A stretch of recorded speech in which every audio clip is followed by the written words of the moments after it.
On October 14, 1989, 20 students from the small hill village of Dovmeyer vanished after morning assembly. When investigators arrived 2 days later, the school was empty, the desks still warm, the attendance sheet blank. Every villager swore the same thing: there had never been a school here at all. This is the story of what happens when a place decides to forget. If stories like this haunt you as much as they haunt me, hit subscribe. Autumn 2021. The road into Dovmeyer wound like an old scar through the hills. Detective Elena Morrow gripped the wheel of her unmarked car, the wipers brushing away a drizzle that seemed determined to erase the windshield. She had been reassigned here after 2 burnout leaves and one very public breakdown on live television, an outburst about systems that prefer silence. Now silence was all that surrounded her. Half an hour outside the nearest town, cell service disappeared. The GPS blinked out. She followed the printed map folded on the passenger seat, its edges soft from use. A note scrawled in another hand. Her late partners circled the coordinates. Dovmeyer Village. Case file number 4732, Unsolved. She had been 15 when the 20 students vanished. The case had flickered across the evening news for a week before fading like the rest of rural tragedies. Her father, a journalist, had driven out here once. He never spoke of what he saw. Now, 3 decades later, the department had reopened the file after construction workers unearthed a row of school desks beneath a collapsed barn just beyond the village boundary. Each desk was marked with a child's name, names that matched the missing list exactly. Elena slowed as the fog thickened. Houses appeared, sparse and colorless, roofs slouching under moss. A woman in a headscarf watched from her porch, unmoving. A dog barked once, then fell silent. The village looked asleep, not abandoned. Windows curtained, smoke curling from a few chimneys. Yet every face she glimpsed seemed blank, polite, incurious. At the old square, she parked beside what had once been a post office. The sign now read, Dovmeyer Heritage Cooperative. Inside, a single clerk sat behind a counter stacked with hand-stitched quilts. "Morning," Elena offered. "Detective Morrow. I'm here about the excavation up by the North Ridge." The clerk, a man perhaps in his 60s, looked puzzled. "Excavation?" "The desks," Elena said carefully. "From the old schoolhouse." He smiled, a patient smile used on lost tourists. "There's never been a schoolhouse here, Detective." "Closest one's in Briar Glen. 20 miles south." Elena unfolded the photograph taken 2 nights ago. Workers in hard hats, standing around the unearthed desks, the fog behind them glowing under floodlights. The man's expression did not change. "People bring all kinds of junk out from the woods," he said. "Sometimes they make up stories." His tone was calm but rehearsed, as if reading from a script memorized long ago. Outside, the drizzle thickened to steady rain. Elena returned to her car and sat for a long minute, watching drops gather on the windshield. She replayed the recording left by the foreman who'd called it in, his voice shaky, almost frightened. "We found something under the barn floor. Desks, 20 of them, names carved deep, and a bell still ringing when we dug it out." She glanced up toward the ridge. Beyond the mist, she could just make out a crooked shape against the horizon. The old bell tower. Elena started the engine. The road narrowed to gravel, then to mud. Trees leaned overhead, their branches knitting into a tunnel. The rain eased as she reached the clearing. There stood the remains of a barn, roof caved in, yellow tape fluttering like a warning.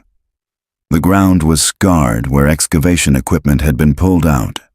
She stepped carefully around puddles until she saw them. 20 rectangular impressions in the earth, each lined with splinters and rusted screws. The desks were gone, already transported to the city lab, but their absence felt louder than their presence. She crouched, brushing away wet soil. Her fingers struck something solid. She dug a little more and uncovered a brass tag, tarnished green. Room 2, Dovemeyer Primary. The wind shifted, carrying with it the faint sound of a bell. 1, 2, 3 slow chimes from somewhere deep in the fog. Elena froze.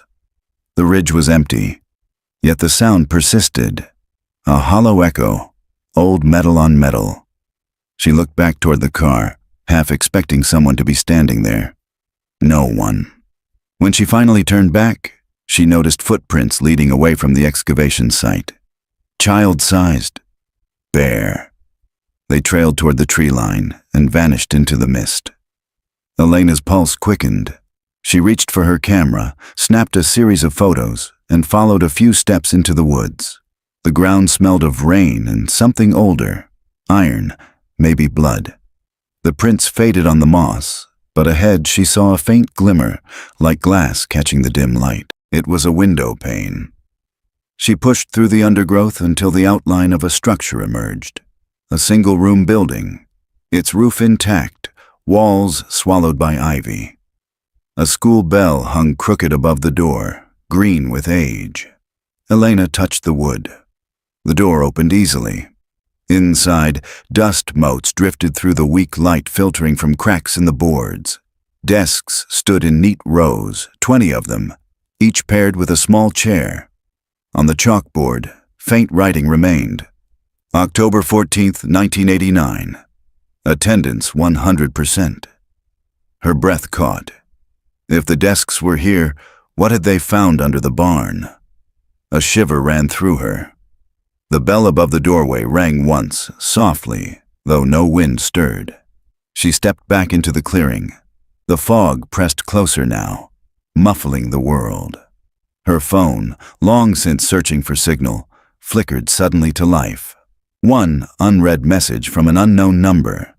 "You shouldn't have come back." The screen went dark. Elena stood in the silence, the mist thick as breath around her. Below the hill, the village waited, windows dark, as though holding its own breath, still asleep after all these years. Morning came gray and thin, the kind of light that never fully brightens. Elena hadn't slept much. She had spent half the night in her rented room above the old bakery, reviewing the archived photographs she'd brought. Grainy shots of the missing students. A class portrait stamped Dovemeyer Primary, 1989. 20 faces smiling against a chalkboard. Now, as the village stirred, the smell of rain mixed with the yeasty warmth drifting up from the bakery below. Somewhere a rooster crowed, then stopped abruptly. Elena buttoned her coat, clipped her badge to the inside pocket, and stepped out into the street. The lanes wound narrow between stone cottages, slick with rainwater. Curtains twitched as she passed. She recognized that studied politeness again, the way small towns look without quite seeing. The first stop was the parish office, one of the few public buildings still open. The wooden sign swung gently above the door. Dovemeyer Council Hall. Established 1907. Inside, dust and lemon polish hung in the air. An elderly woman looked up from behind the reception desk, her posture straight despite the weight of years. "Detective Morrow," Elena said, introducing herself. "I'm following up on the excavation. I'd like to review any property or census records you have from the late 80s. The woman's smile faltered only slightly. "That's quite some time ago. What sort of record did you say?" "School registries, teacher payrolls, anything referencing Dovemeyer Primary." The clerk's brow knit. "I'm afraid you've got the wrong parish." "We've never had a primary school." Elena kept her expression neutral. "You're certain?" "Quite. Children here attended classes in Briar Glen. Bus came every morning. I used to wave at them myself." Her tone was confident, but Elena noticed a tremor in the woman's hand as she reached for a ledger, the movement of someone aware she was being watched. Elena glanced around. On the far wall hung a panoramic photograph of the village square dated summer 1989. Market stalls, bunting, faces laughing at the camera. Behind them, the outline of a tall wooden bell tower rose faintly through the mist. Elena stepped closer. "May I?" The clerk hesitated, then nodded. Up close, the tower was unmistakable. The same one she'd seen on the ridge yesterday. "Where was this taken?" Elena asked. "Oh, that old thing. It was part of the granary," the woman said quickly. "Collapsed in a storm years ago." Elena met her eyes. "A granary with a bell." The clerk said nothing. Elena thanked her and left, heart drumming. By midday, clouds had lifted enough to reveal the ridge clearly. She drove back up, camera ready. The schoolhouse she'd found last night still stood, half hidden by vines. She circled the perimeter, photographing every angle, every mark on the wood. At the rear door, she found something new, a small handprint in the grime of the window pane, fresh enough that moisture still clung to it. She touched the outline. Tiny, human. A twig snapped behind her.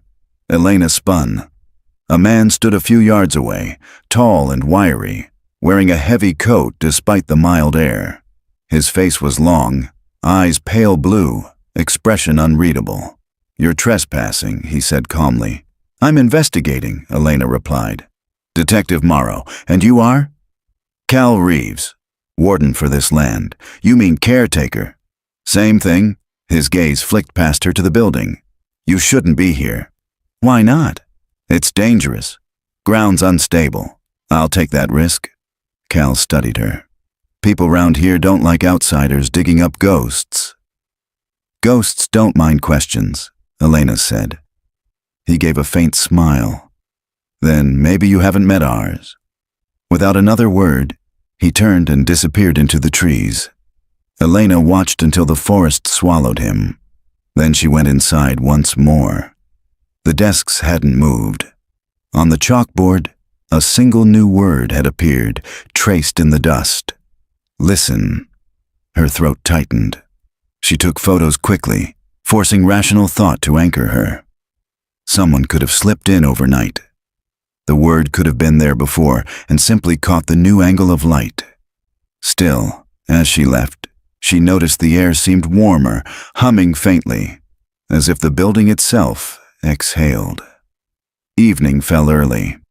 At the bakery cafe downstairs, she ordered soup and coffee. The owner, a woman in her 40s with flour on her sleeves, brought the tray personally. "You're the detective," she said softly, setting the bowl down. "From the city. That obvious?" The woman nodded. "We don't get many visitors." She hesitated, then leaned closer. "You're asking about the children, aren't you?" Elena met her gaze. "You remember them?" A small nod. "I was in their class." The year below, Elena's spoon froze mid-air. "You went to the school." The woman's hands trembled slightly. "Everyone pretends we didn't. They came, took down the signs, burned the records. Said there'd been a fire, but there wasn't." "Who took them down?" "Men from the county, and someone from the ministry, I think. They said contamination." She shook her head. "They told our parents it was safer to forget." Elena recorded quietly on her phone. "Why talk to me now?" "Because the nightmares came back when they found those desks." "What nightmares?" The woman's eyes filled with tears. "That morning, we lined up outside for roll call. I remember the bell ringing, then everything went white. When I woke up, everyone was gone. The teachers, the others, just gone. My parents said I'd fainted. Next day, the school was boarded up. Do you remember any names?" Her lips parted. "Marla Keene, Peter Dunn, Lyle." She stopped, breathing quick and shallow. "No more." "Please," Elena touched her hand gently. "Thank you." The woman pulled back. "Don't stay after dark, detective." The fog doesn't like being disturbed.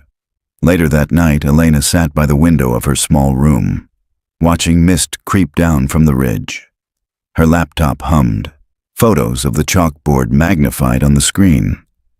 The word "listen" seemed to pulse faintly, as though the dust itself shifted with the breath of the room. She opened her recorder and spoke quietly, the way she used to on late-night stakeouts. Day 1. Locals deny existence of Dovemeyer Primary. First witness admits attendance. Evidence suggests organized removal of records. Psychological atmosphere. Collective repression bordering on induced amnesia. Possible environmental factor, but tone of fear suggests social conditioning. Further inquiry. Locate parish archives predating 1989. Interview caretaker Cal Reeves. Establish link between excavation site and surviving witness. A dog barked again outside. Then silence. Elena closed the laptop, but before turning off the light, she noticed condensation spreading across the inside of the glass. 3 words written by an unseen finger. "Don't wake us." Her heart stuttered. She turned quickly to the room behind her. Empty. Only the faint smell of earth lingered. Outside, the bell on the ridge rang once. Elena sat motionless until the echo died. The light on Elena's bedside clock blinked 2:47 a.m. She hadn't moved since the condensation message faded from the glass. The word "wake" still pulsed behind her eyes. Outside, fog pressed against the window like breath on a mirror. She rose, pulled on her coat, and slipped the recorder into her pocket. The air in the corridor smelled faintly of yeast and wet stone. Downstairs, the bakery ovens had long gone cold. She told herself she was only going for air, yet her boots carried her toward the ridge road almost on their own. The village was asleep, or pretending. Curtains hung motionless. Even the dogs had fallen silent. When she reached the first bend of the hill, the sound came again. A single bell stroke, thin and metallic, swallowed quickly by mist. Cal Reeves's cabin lay a mile beyond the tree line, a squat structure of weathered pine. She'd traced the coordinates earlier from the parish land survey. A single lamp burned inside. Elena rapped once on the door. No answer. She tried again, louder. Finally, the door creaked open. Cal stood there barefoot, eyes bright in the lamplight. Couldn't sleep either. "I have questions," Elena said. "I guessed." He gestured her inside. The cabin smelled of coffee and turpentine. Maps covered one wall. Topographic charts, forestry reports, all marked with thin red lines radiating from the ridge. "You keep good records," she noted. "Old habit." "My father mapped for the ministry before they closed this district, the same ministry that removed the school's records." He poured coffee into 2 tin mugs. "Maybe. They called it an environmental quarantine. Said radon from the quarry made people sick." "Did it?" He hesitated. "Depends on what you call sick." Elena studied him. "You remember the students, don't you?" Cal's jaw worked silently. "I was 16. Helped my father at the watch station. Heard the siren that morning, same one they used for chemical drills.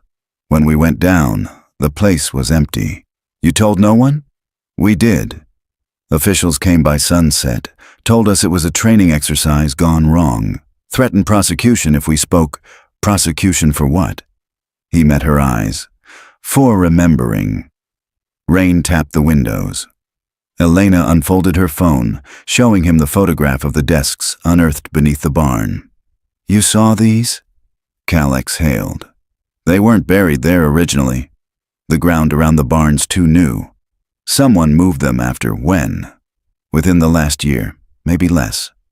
Soil still soft from the dig, moved by whom?" He gave a thin smile. "That's the question that gets people hurt." Elena leaned closer. "I found a word written on the chalkboard." "Listen. You know what that means?" Cal rubbed a hand over his face. "There's a story the old folks whisper. That the bell didn't call children to class. It called them under. My father said it was part of a monitoring experiment, sound frequency testing. The pitch could make you drowsy, disoriented, hypnosis. Or something deeper. They said the ministry wanted to test how long suggestion could last if reinforced through ritual and the children. They became the experiment. Elena felt the air thin around them. "You believe that?" I believe I've been hearing that bell every night for 32 years. By morning, fog lifted to a colorless sky. Elena drove back down to the square. She stopped at the general store, where an old radio murmured regional news between bursts of static. The owner, a man in his 70s, looked up from stocking shelves. "You're the detective," he said. "Word travels fast." "Not much else does." He motioned toward the counter. "You looking for the mayor?" "There's a mayor?" He chuckled. "Name only. Helen Price. Lives at the edge of town. Yellow house by the orchard. Used to teach school before it closed." Elena paused. "She taught at Dovemeyer Primary." "That's what folks said." But she won't. Not anymore. Helen Price's house sat at the far end of the valley, surrounded by apple trees heavy with rot. The gate hung crooked. Elena knocked once, twice. The door opened to reveal a tall woman in her 60s, silver hair pulled tight, eyes sharp despite the lines around them. "Detective Morrow?" she asked before Elena could speak. "Yes. I've been expecting you." Inside, the air smelled of lavender and old paper. Books lined every wall. Education manuals, psychology texts, parish archives stacked like bricks. "I heard about the desks," Helen said, leading her to a table. "I knew they'd surface eventually." "You were a teacher here." Helen nodded slowly. "Headmistress, though it feels wrong to use the word. After the incident, they erased us. Said the school never opened officially. I signed documents declaring as much. Why sign? Because they threatened to remove my husband's pension and charge me with negligence. 20 children gone under my care. I thought I deserved punishment." Elena's voice softened. "Tell me about that day." Helen stared out the window, where fog threaded between the trees. "It was a Friday. We had morning assembly. I remember the bell ringing 3 times, though we only ever rang twice. The children went quiet, perfectly still, eyes open but blank. Then they began to walk, single file, out of the yard. I tried to stop them. They didn't hear me. I followed as far as the ridge, then the fog rolled in. When it cleared, they were gone." She looked down at her hands. "The ministry arrived within the hour. They said it was a gas leak, ordered the ground sealed. I never saw a single body." Elena fought the chill creeping through her. "Why come back here?" Helen gave a faint smile. "To remember what everyone else forgot." "Did you ever hear the bell again?" "Yes," she whispered. "Every night at 3:03. The time roll call ended." Dusk. Elena drove back toward the ridge, the recording of Helen's testimony looping through her speakers. Outside, mist bled across the fields. When she reached the crest, she parked and stepped out. The bell tower stood clearer now, framed by fading light. She approached slowly. Wind rattled the rusted clapper. Her recorder caught the faint hum again, an undertone beneath the air itself, a frequency too low for words, but heavy enough to press against her ribs. She felt dizzy, disoriented. Then a whisper, not from the recorder, but behind her. "Detective." Cal Reeves stood at the tree line, face pale. "They're watching." "Who?" Before he could answer, headlights flared from below. 2 vehicles cresting the ridge, unmarked, moving fast. Cal grabbed her arm. "Don't ask questions now. Just run." They vanished into the trees as engines roared through the clearing, beams slicing the fog like searchlights. Elena stumbled over roots, the sound of the bell following. 3 measured chimes echoing through the forest as if answering the intrusion. Branches lashed at Elena's coat as she followed Cal through the dripping trees. Behind them, headlights cut through the fog in wide, deliberate sweeps. The engines idled, doors slammed, and voices, 2, maybe 3, barked short commands. They crouched behind a fallen trunk. Cal held a finger to his lips, listening. From below came the metallic groan of machinery. Flood lamps flared against the mist, bleaching the ridge white. "They're not police," Cal whispered. Elena strained to see. Two figures in dark windbreakers were hauling metal crates from one truck. Another man directed them toward the excavation pit where the desks had been found. The sound that followed chilled her, the hollow thump of shovels. They were filling it back in. "Why would anyone rebury evidence?" she murmured. "Because something underneath shouldn't see light," Cal replied. A siren wailed faintly from the valley. Just the distant night train, Elena realized, but it made the men below stiffen.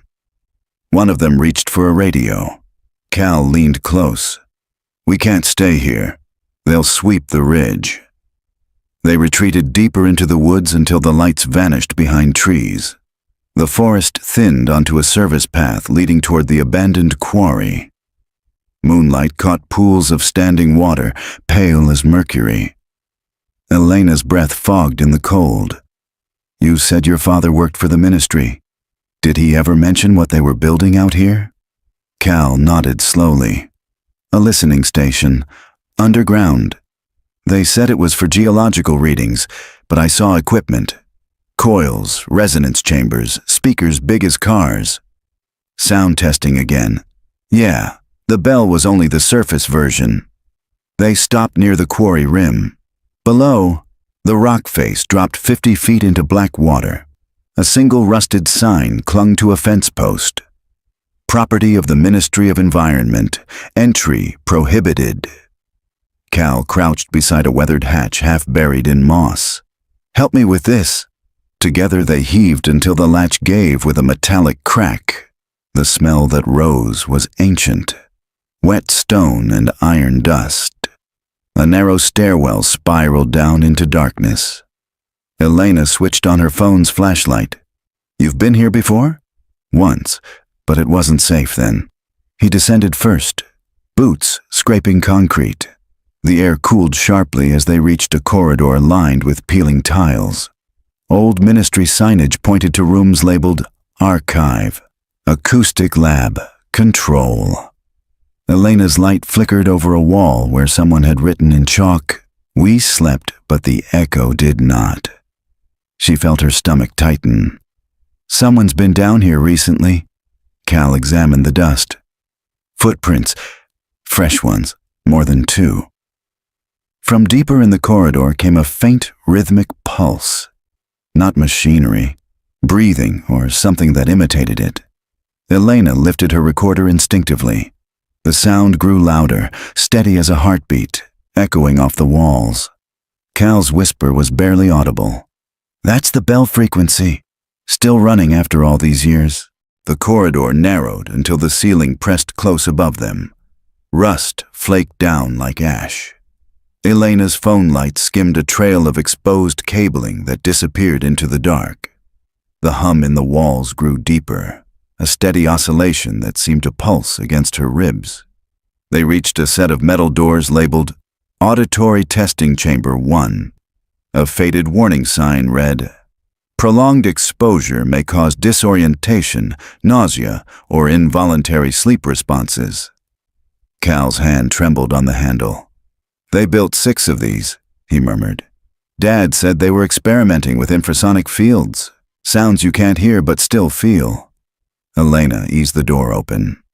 The hinges shrieked softly. Inside, the space widened into a low concrete room lined with rusted speakers. Wires dangled like vines.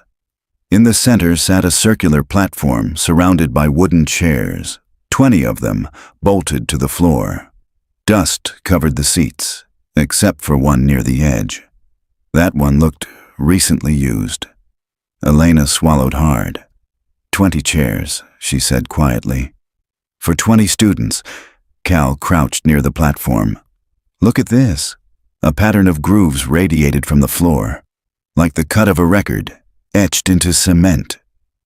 "Resonance lines," he whispered. They'd play tones through the speakers and watch how dust or sand arranged itself along the frequencies. Except they used people instead of sand, Elena finished. Her light caught something under one chair, an object half buried in debris. She knelt, brushed away the dust. A child's shoe, blue leather, faded but intact, laces neatly tied. Inside the tongue was a label, Dovemeyer Primary, property of School District 14. She felt her throat close. They brought them here. Cal nodded grimly. And whatever the experiment was, they never woke up. A soft click echoed from the hallway behind them. Footsteps. Slow, deliberate. Elena killed the flashlight. The humming continued in the dark, now joined by the metallic scrape of boots on concrete. Cal whispered, "We're not alone." They retreated behind the row of chairs. A beam of white light swept through the doorway. A flashlight, steady, professional. A man's voice, calm and detached, drifted in. "Whoever's in there," he called, "you're trespassing on federal property. Step forward." Elena's pulse hammered. She recognized the tone. Official, but rehearsed. Not police. Cal gripped her wrist. "We can get out through the service tunnel." They crept along the side wall toward a half-open maintenance hatch. The beam passed inches above them. Then came a second voice, deeper, familiar. "Leave them. They'll find their way out like the others." The beam shut off. Silence returned, except for the low, continuous thrum vibrating through the walls. Cal pushed open the hatch. Cold air rushed from below. "Come on," he said, "before the echo catches us." They slipped into the tunnel, the door sealing behind them with a hollow metallic clang. Somewhere in the darkness, faint as breath, the bell began to ring again. 3 deliberate chimes, each one lower than the last. They emerged just before dawn. The tunnel spat them out near the quarry's rim, where a thin orange glow pressed through the fog. The forest below was still, too still. No birdsong, no wind. Just the faint hum that seemed to live inside the earth itself. Elena wiped grime from her face, lungs burning from the climb. Cal pulled a small flashlight from his jacket and scanned the slope for movement. Nothing.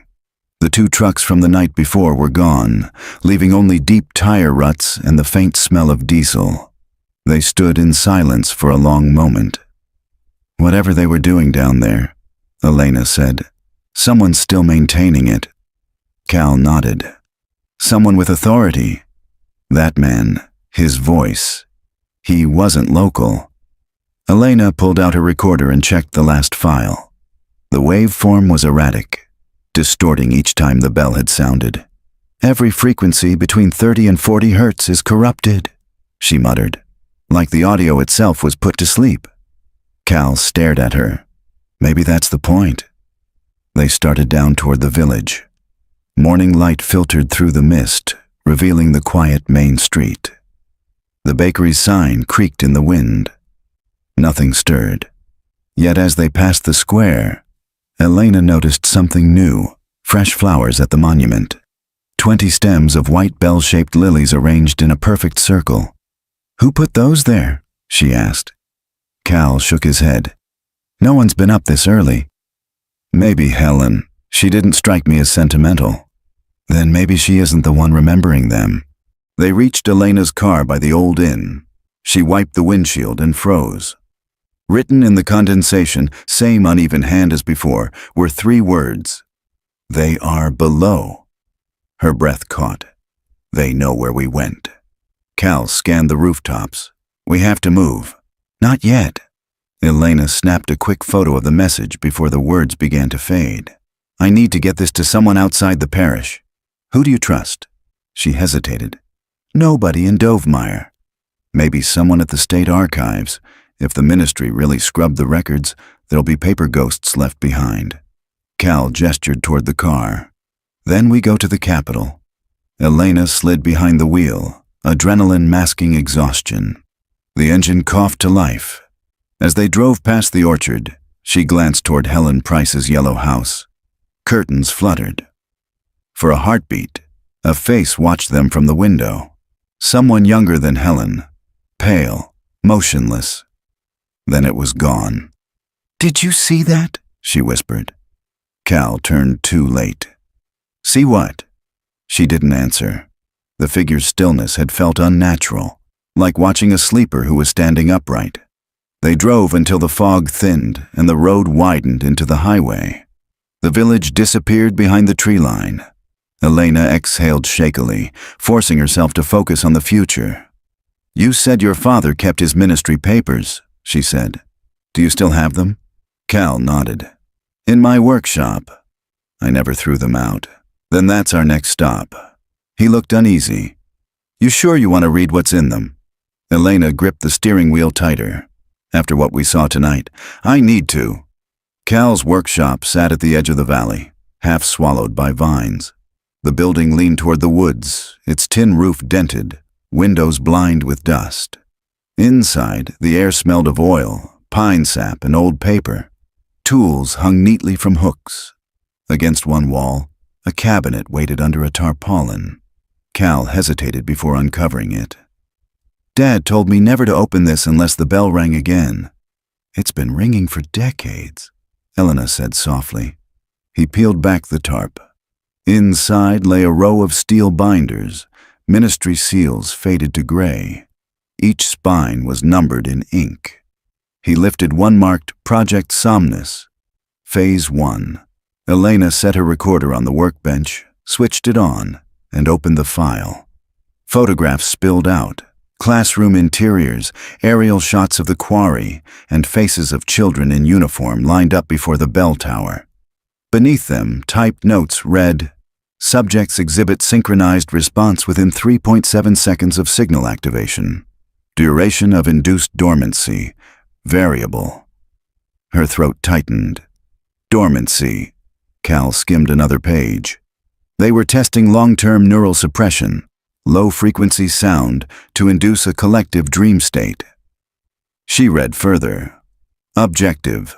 Observe post-hypnotic retention following auditory isolation. Secondary aim. Test viability of group control through resonance conditioning. Control, she murmured. They were trying to make obedience permanent. Cal's face was ashen. They didn't just lose those kids. They kept them. Another folder contained a handwritten log dated October 17, 1988. The entry was short. Unexpected continuation of response cycle. Subjects unresponsive to reactivation attempts. Site sealed pending evaluation. Elena's pulse quickened. That was the day after they vanished. Cal pointed to a marginal note scrawled in red ink. Containment below successful. She looked up at him. Below. He nodded grimly. The tunnels? They kept searching through the binders. Phase 2 detailed relocation of dormant units to subterranean storage under Section D near the quarry's lowest shaft. Another file listed personnel transfers, including one name that stopped Elna cold, Helen Price, Assistant Behavioral Consultant. She wasn't just a teacher, Elna whispered. She was part of it. Cal closed the binder slowly. She said they threatened her. Maybe they didn't have to. Thunder rumbled outside. A faint vibration tickled the soles of their boots, the same frequency hum crawling up through the floorboards. Cal froze. Do you feel that? The light bulb above them flickered, then steadied. It's starting again, Elena said. Before they could react, a low sound, half mechanical, half alive, rolled through the valley. Every loose object in the workshop trembled. Papers fluttered from the binders. The bell was ringing again, but this time its tone seemed to come from everywhere at once. From the ground, the air, their own bones. Cal grabbed her arm. We have to leave. Now they burst outside into a silver rain. The hum deepened behind them, almost forming words, and for a brief moment, Elena swore she could hear voices layered inside the sound, children counting in unison, their rhythm perfectly even. 1, 2, 3. They were exposed during the trials. Residual conditioning. When the tone reactivated, it woke the signal buried in their brains. Elena stared at one of the glass pods. A girl's hand rested against the inside, pale against the fogged surface. The nails were perfectly clean, the skin unwrinkled. She looked 8 years old, the age she'd been when she vanished. Elena pressed her palm to the glass. They're alive, Cal. Barely. Their bodies are sustained, but their minds are caught. On the console, a warning light began to flash red. Signal amplification in progress. Cal cursed. Someone's boosting the transmission. From the intercom above, a voice echoed. Flat, bureaucratic, unmistakably official. Unauthorized entry detected. Phase 3. Reactivation initiated. Elena backed away as the hum deepened into a roar. The glass pods began to glow faintly blue, and the air vibrated so violently it blurred the edges of the room. Cal grabbed her shoulder. If this reaches full strength, it'll pull the entire valley under again. How do we stop it? He pointed to the main control column. Shut down the generator. Cut the resonance. They ran as the first pod hissed open behind them. Steam billowed out. A child's voice whispered, dreamlike, "It's time to wake up." The chamber pulsed with blue light. Elena could feel it through her skin. Vibration woven into heartbeat, into breath. The resonance had shape now, a living rhythm filling every corner of the room. Cal yanked open a panel on the generator. "Manual overrides fused," he shouted over the hum. "I'll have to pull the power leads." Elena gripped the console edge to steady herself. The display stuttered between strings of code and a repeating command. Phase 3. Initiation 60%. The air smelled of ozone and wet metal. One by one, the glass pods along the far wall hissed open. Steam spilled out in slow spirals. The children inside blinked into the light, eyes wide but unfocused. Their movements were mechanical, puppet-like. "Cal," Elena whispered. "They're waking." He tore a cable loose. Sparks leapt. The lights dimmed but didn't die. "We need a full power cut." She scanned the control board. Among the blinking buttons was a small red switch labeled Field Inhibitor. She flipped the guard and pressed it. Nothing. The hum only deepened, like the system absorbed her effort and fed on it. The children began to speak, not to her, but in unison, a quiet chorus rising from the fog. "We dreamed a long time. We waited for the bell. Are you the ones who called us?" Elena's heart slammed. "They're repeating something," she said. Cal's voice was tight. "Conditioned phrases. Part of the experiment. They think we're part of it." Another cable snapped free, showering sparks. The floor trembled. Overhead, loose bolts rattled from the vibration. A figure appeared in the mist. Helen Price, soaked and pale, her clothes torn from the fall. She moved with the same trance-like stillness as the others, eyes reflecting the blue light. "Helen," Elena cried. The woman tilted her head slowly. "They never died," she said softly, as if reciting a line she'd waited decades to speak. "They've been learning to listen." Elena approached cautiously. "Helen, you have to help me shut this down."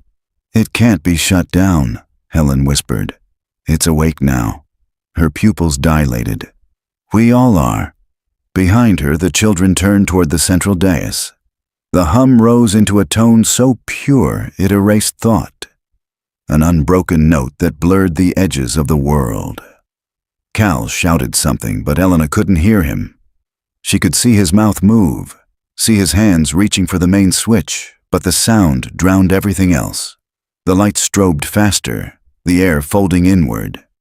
Then, with a crack like thunder, one of the generator coils burst. The vibration stopped. For one heartbeat, there was silence. Elena dropped to her knees, gasping. The blue glow dimmed to white. Across the room, Helen Price was gone. Only her shoes remained beside the dais, neatly aligned, toes pointing toward the pods. For a long moment, nothing moved. Only the smell of burnt copper hung in the air.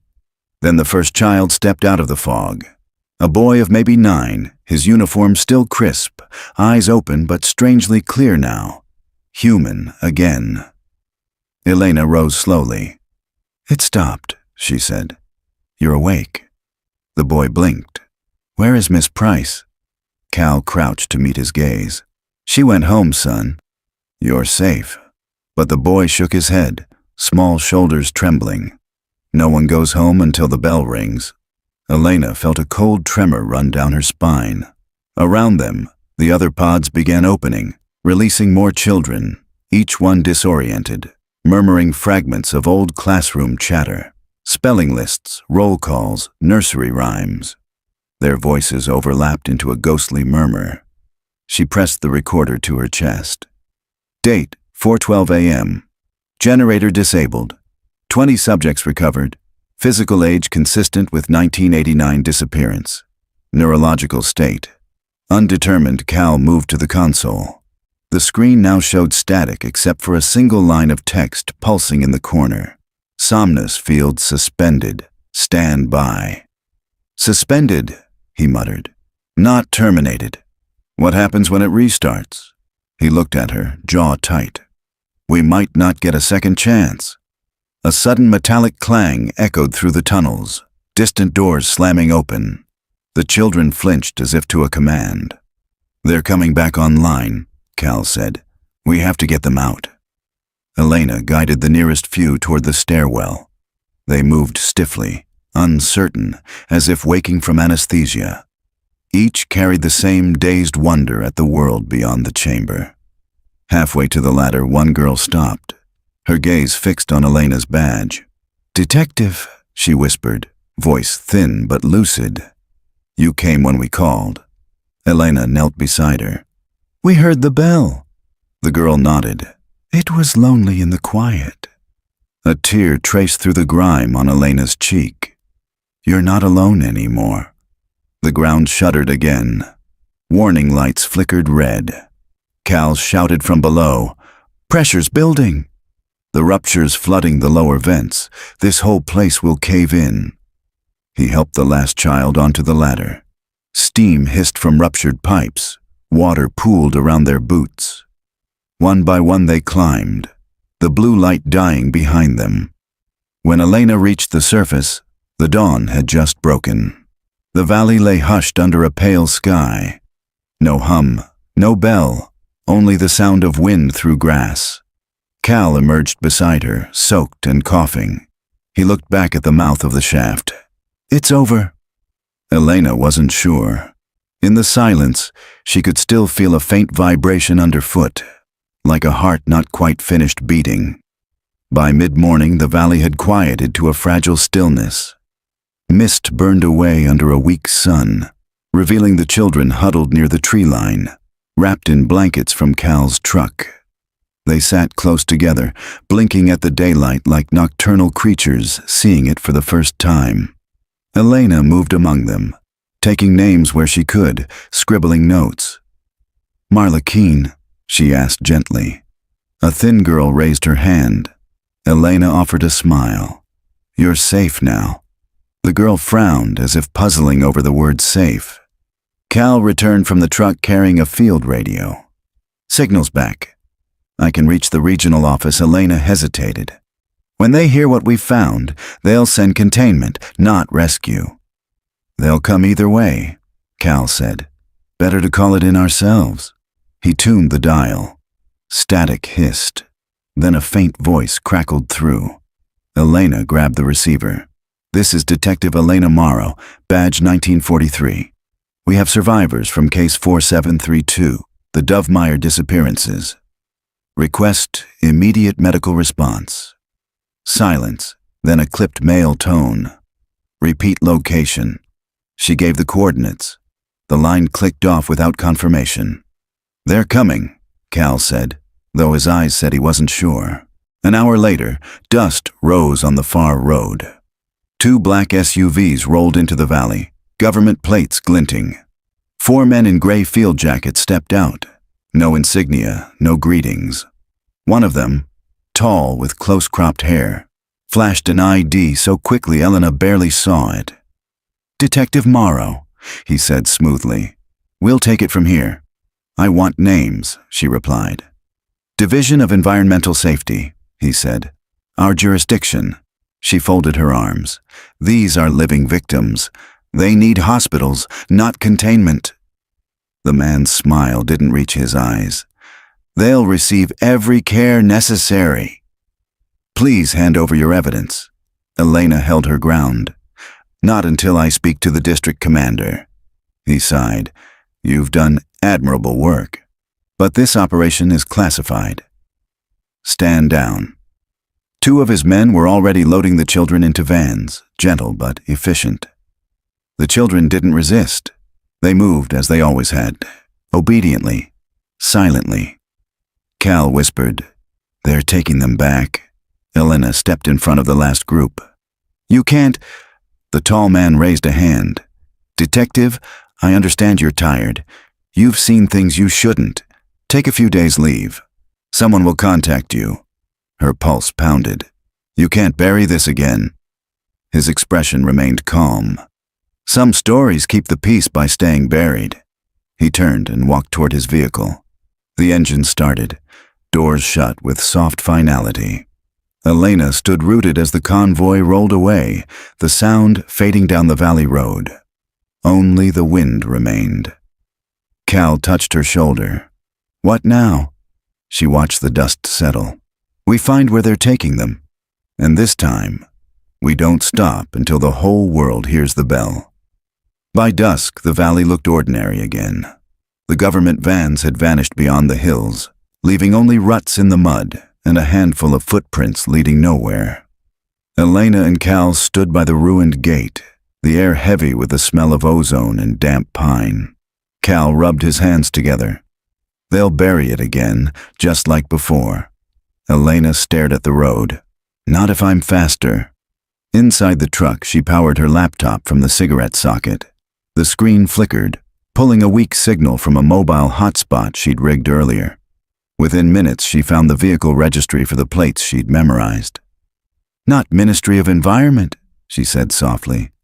"These belong to a private contractor, Origin Systems." Cal frowned. "Defense tech?" "Sound mapping, acoustic crowd control. They build prototypes for the ministry." She traced the convoy's last recorded checkpoint. It pointed north, toward an airfield outside the city of Heron. Cal leaned back. "They'll vanish into a hangar. You can't chase them alone." Elena saved the data to a flash drive. "I can't not." They reached the city after midnight. Rain had turned to mist again, wrapping the sodium lights in halos.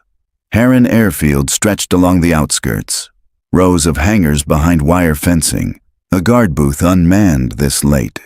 Beyond, faint lights glowed from one hangar. Elena parked under the shadow of a decommissioned plane. "That's them." Cal adjusted the binoculars.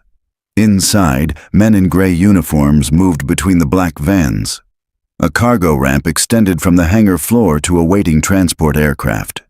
Metallic crates were being wheeled aboard, too small for equipment, too heavy for ordinary freight.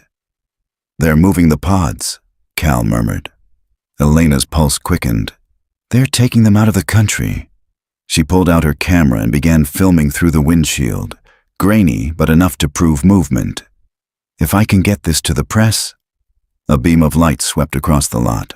She ducked instinctively. A security patrol vehicle rolled past, its engine low and steady. The driver paused, glanced in their direction, then drove on. Cal exhaled. "We won't get a second warning." Elena kept filming until the last crate disappeared up the ramp. The cargo door closed, hydraulics hissing. Moments later, the aircraft's engines thundered to life, propellers spinning. The sound vibrated through the metal of the truck, deep, rhythmic, familiar. Cal's face went pale. That tone, Elena realized it too. The engines weren't just starting. They were tuned, perfectly, matching the frequency of the bell. As the plane lifted into the mist, the air around them trembled. Elena covered her ears, but the vibration crawled beneath her skin, into her bones. She could almost hear children's voices woven inside the roar, counting softly. 1, 2, 3. The lights vanished into the cloud cover. Silence returned, complete and terrible. Elena lowered the camera. "They're not taking them away," she said. "They're spreading it." By the time Elena and Cal reached the motel on the city's edge, dawn was bruising the sky a dull pink. They hadn't spoken much since the airfield. The hum still clung to them like tinnitus, always just at the edge of hearing. Elena uploaded the footage from her camera, fingers shaking. Grainy frames appeared, men loading the crates, the aircraft lifting into fog. The audio registered the low vibration clearly, the same impossible frequency that had driven the villagers. "This is enough," she whispered. "Once it's out there, they can't deny it." Cal sat at the small table, staring into the cup of untouched coffee. "You think anyone will believe that a sound can erase memory?" "They won't have to believe," she said. "They'll hear it." She drafted an anonymous message to a journalist she knew. Marina Ives, an investigative reporter who'd once exposed a ministry cover-up about contaminated wells. She attached the file, added a single line. "If this transmission stops, I didn't stop it." When she hit send, the progress bar crawled to 99%, then froze. The laptop screen blinked. Network connection lost. Elena swore under her breath. She checked her phone. No signal. "They're blocking uplinks." Cal stood abruptly. "Then we move. There's a public archive downtown. They can't block everything." The city was stirring as they reached the central district. Commuters moved like ghosts through early light, faces pale, expressions blank. Elena slowed. "Cal, look at them." Every pedestrian they passed walked at the same pace, same measured rhythm. A faint hum drifted from open shop doors. The morning news broadcast bleeding through radios in unison. The sound carried the tone. "They've embedded it," Cal said quietly. "They're transmitting through the public network." Elena felt the pressure build behind her eyes. A dizziness crept in, like the world tilting underfoot. "We have to shut it off." "Can't shut off an entire city's signal," he said, "but maybe we can jam it." They ducked into an alley where a maintenance truck idled unattended. Cal climbed inside, rifling through the equipment box until he found a portable signal modulator. "This could block the frequency within a small radius," he said, "long enough to upload your footage from a clean line." Elena nodded. They powered the device, and for the first time in hours the hum receded, replaced by honest silence. The relief was almost painful. "Go," Cal urged. She connected again. Upload resuming from where it had frozen. 99%. A pause. Then the bar turned green. "Sent," she breathed. But before she could close the lid, a shadow fell across the screen. A reflection in the glass showed a man standing behind her. Tall, gray jacket, familiar face from the valley. "Detective Morrow," he said softly. "We warned you about digging." The man's hand closed around Elena's shoulder before she could move. "Please don't," he said calmly, almost kindly. "We only want to talk." Cal stepped forward. "She's done nothing illegal." The man's smile didn't change. "Interference with classified operations is illegal." He gestured, and two others appeared from the alley's mouth, both in plain clothes, but with the same quiet authority. They guided Elena and Cal toward a waiting van. No raised voices, no force, just inevitability. Inside, the van smelled faintly of antiseptic and engine oil. The windows were blacked out, and the hum of the road blurred time. Elena glanced at Cal. He mouthed, "Stay quiet." After an hour, or maybe more, they arrived at a facility that looked like an abandoned office park. Gray concrete, mirrored glass. No signage. They were led through security doors into a stark room with a table, 2 chairs, and a single overhead light. The tall man entered after a moment, carrying a folder. He set it down, unhurried. Detective Elena Morrow, former Missing Persons Division, Austin PD commendation in 1994 for the Halbrook case. Elena's pulse jumped. You read my record. He nodded. Your curiosity has been consistent for decades. Consistent, she said, or inconvenient. He almost smiled. You saw what we recovered. The children, the valley, the sound. Do you know what happens when truth outruns understanding? Panic, religion, war. You think that justifies kidnapping? He leaned forward slightly. We didn't kidnap them. We woke them, Elena's breath caught. You mean the children? They were not asleep, he said. They were tuned. Their brains adapted to a harmonic resonance. We were studying a natural phenomenon, a geological frequency buried beneath the valley. When the villagers vanished, they were drawn into it. The children survived because their neural plasticity allowed them to synchronize instead of dissolve. You turned them into experiments. He opened the folder. Inside were EEG charts, medical scans, notes marked Cognitive Pattern Synchronization, Phase 6. They are the first generation capable of collective consciousness, he said softly. What you call the tone is not a weapon. It's a bridge. Cal shook his head. You're spreading it through the networks. That's not research. It's control. The man regarded him coolly. Do you really think control and understanding are different? Elena felt the chill deepen. What happens when everyone hears it? He closed the folder. Then the world will stop fighting itself. No secrets. No isolation. The village was our beginning. A seed. You helped us measure its bloom. The door opened behind him. Another agent entered, whispered something in his ear. He nodded. Your message reached your journalist, he said, turning back to Elena. It's everywhere now. Congratulations.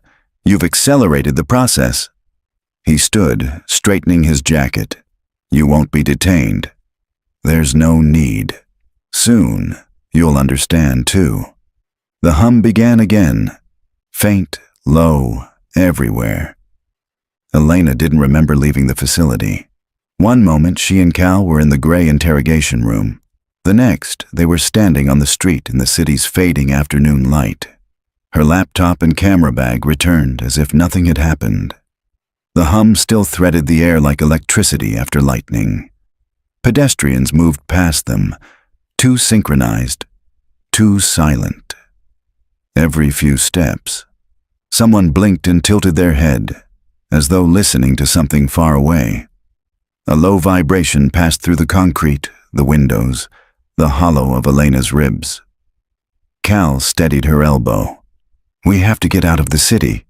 Where? Anywhere with silence. They drove until the skyline shrank into haze. The highway was nearly empty. Radio stations bled static interlaced with the tone. Even switching off the stereo didn't stop it. It was everywhere now. In the transmission towers, the power lines, the blood. By nightfall, they reached a rest stop outside the hills. The truck engine ticked as it cooled. Elena opened her laptop. No signal, no connection. Only the looping image of her own upload reflected in the screen. The cargo plane lifting into mist. The timestamp flickered erratically. Cal poured 2 cups of burnt coffee from a vending machine. You realize what they did, he said quietly. They let you leak it.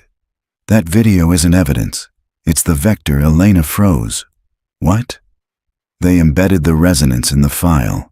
Every time it plays, it spreads. They didn't stop you because you're helping them broadcast it. Her throat went dry. Then we shut it down. Cal's laugh was hollow. It's viral, self-propagating. Within hours, it'll be everywhere. Phones, TVs, servers. You'd have to destroy the entire grid. Elena stared at her reflection in the screen.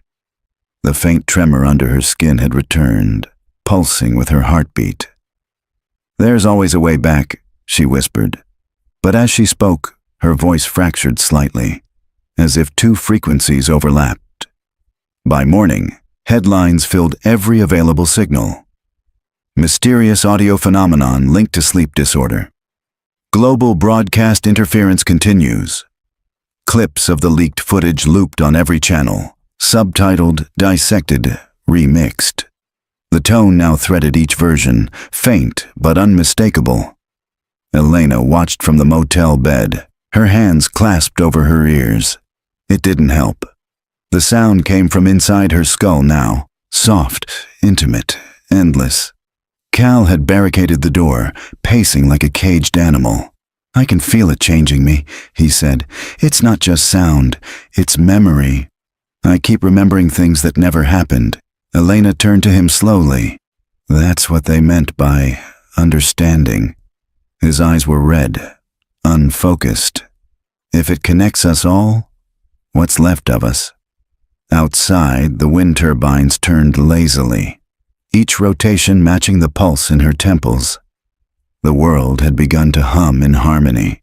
The following night, rain returned, soft, persistent, like static descending from the clouds. Elena and Cal drove back toward Dovemire in near darkness. The world outside their headlights looked erased, shapes blurred by mist. The road wound between skeletal trees that swayed to a rhythm she could no longer tell was wind or tone.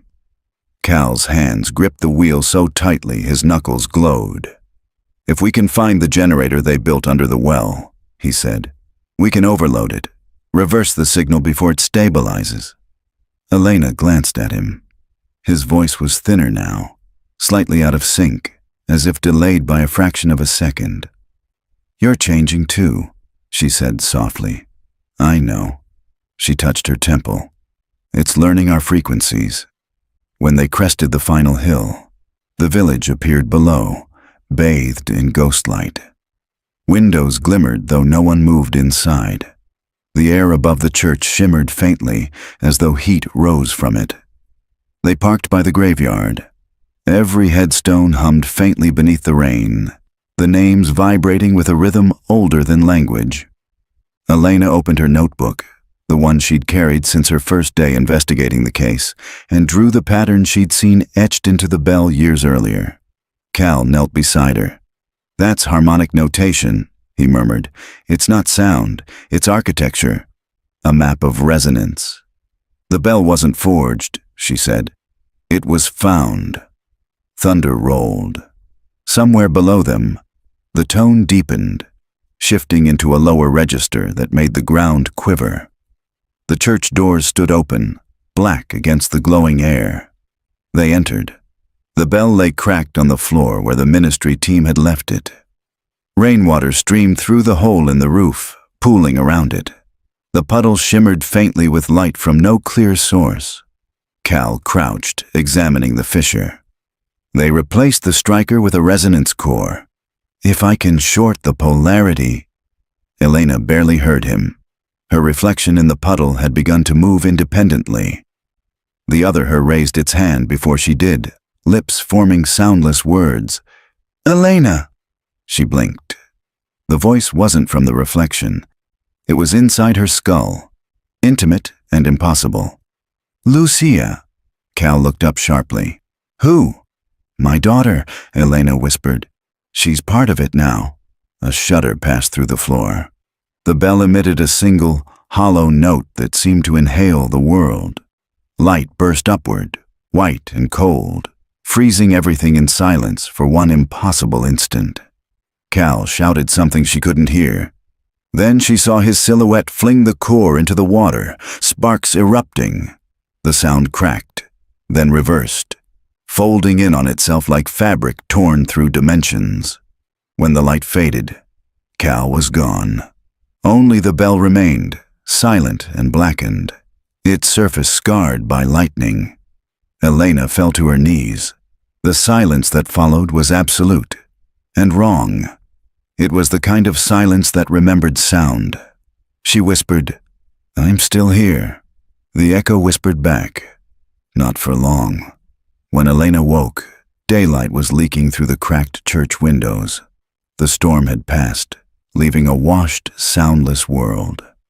The air smelled of wet stone and ash. Her throat was dry, her ears aching with a phantom pressure, as though sound had weight and she'd swallowed too much of it. The bell lay cold beside her, fused to the floor. Its surface, once blackened, now shimmered faintly, veins of silver running through the cracks. She touched it and felt a faint vibration. Not sound, but pulse. A heartbeat. Outside, Dovemire was still. The wind had stopped. The grass glistened under the weak sun, every blade perfectly still. For a moment, she thought the world had truly gone silent. Then she heard it. Birdsong, distant, tentative, uncoordinated. Not harmony this time, but individuality. She almost wept at the dissonance. By the edge of the square lay a single object, Cal's watch, half buried in mud, its second hand twitching spasmodically between ticks. She lifted it gently. The time was frozen at 3:19 a.m., the moment the bell broke. "Cal," she whispered. A voice answered, faint, like the memory of a dream. "He's gone beyond hearing now." Elena turned sharply. No one stood there. The voice was inside again, soft, unthreatening, familiar. "Lucia?" "It's quieter now," the voice said. "You did it. You stopped them." Tears blurred her vision. "Where are you?" "Everywhere they aren't." The words trembled through her mind, dissolving as quickly as they came. She realized the resonance hadn't vanished. It had retreated into her, like a tide waiting for its return. By evening, rescue teams reached the valley. Drones mapped the wreckage. Scientists collected samples, and journalists broadcast live from the churchyard. Elena watched from a distance, wrapped in a blanket someone had offered, her eyes hollow but steady. A man in a gray suit approached. Detective Reyes from the earlier investigation. "We didn't expect survivors," he said softly. "Are you the one who sent the footage?" She nodded. "The government claims it was a hoax," he continued, "but half the country reported hearing it. Hospitals filled with people who can't sleep, who say they remember lives that aren't theirs." Elena's lips parted, but no words came. She felt her pulse sink with the faint vibration beneath the soil, the buried frequency stirring faintly again. Restless. Reyes watched her. "Whatever happened here, it's not over, is it?" Elena met his eyes. "Nothing ever ends. It just changes frequency." He didn't understand. Not yet. Maybe no one would. As dusk deepened, she looked toward the hills. The light there shimmered faintly, the same soft pulse that had once lured the children. Only now it beat slower, gentler, like breathing in sleep. Elena listened. The world was humming again, but this time, the tone was hers. Weeks passed before Elena could leave the valley. The investigation teams packed their equipment and sealed the perimeter. They called it an environmental anomaly, a phrase broad enough to mean nothing. She signed the required forms, nodded at every question, and said she remembered little. The ministry let her go. She returned to the city, to her narrow apartment above the laundromat on Mill Street, the same one she had rented before the case began. Life outside felt muted, as if every sound had been scrubbed too clean. Cars passed, children laughed, neighbors argued. But beneath it all was a constant, subtle rhythm she could not unhear. At night, she recorded it. Her apartment filled with stacks of tapes, each labeled only by date and frequency range. Some nights, the tone rose faintly above the city hum. Other nights, it dipped low and pulsed like a heartbeat. She could feel it aligning with her own. It didn't frighten her anymore. Sometimes she spoke into the recorder. "If anyone finds this, don't try to silence it. Just listen carefully. It's not trying to control us. It's trying to remember the tapes became her company." The world outside moved on. News cycles shifting, documentaries produced about the Dovemire anomaly, public fascination fading. The children recovered from the valley were relocated under new names, their memories fractured but their bodies unharmed. Cal